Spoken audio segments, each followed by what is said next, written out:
Saudara, kabar bahagia bagi Anda yang punya hewan peliharaan. Tak perlu lagi repot membawa anak bulu Anda ke klinik. Pemprov DKI Jakarta kini meluncurkan 5 unit klinik hewan keliling yang lengkap dengan dokter dan peralatan medis modern.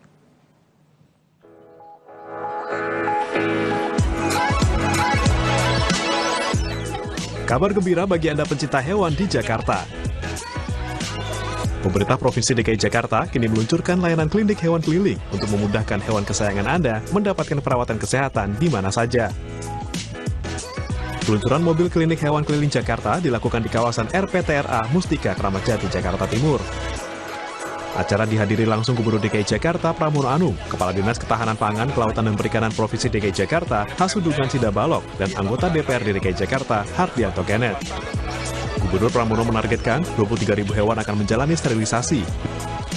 Ia pun mengajak masyarakat untuk memanfaatkan layanan klinik hewan keliling sebagai upaya mewujudkan Jakarta menjadi kota yang ramah terhadap hewan.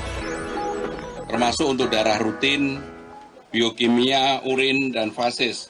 Termasuk juga untuk USG, jadi bisa USG di tempat ini.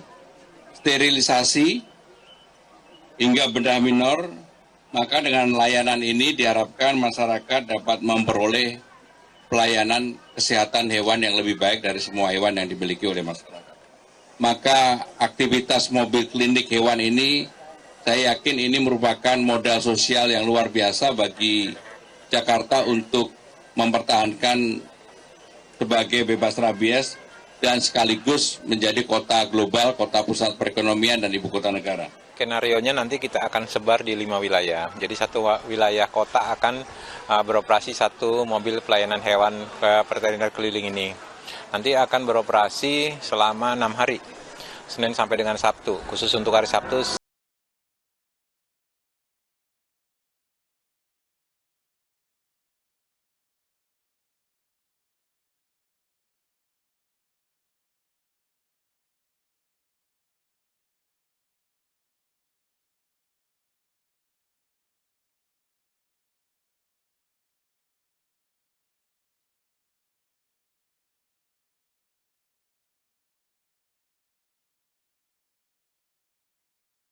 Sebuah rumah di Banjarmasin, Kalimantan Selatan tetap terang saat pemadaman bergilir terjadi berkat panel surya yang dipasang di atap rumah. Informasi selengkapnya usai jeda.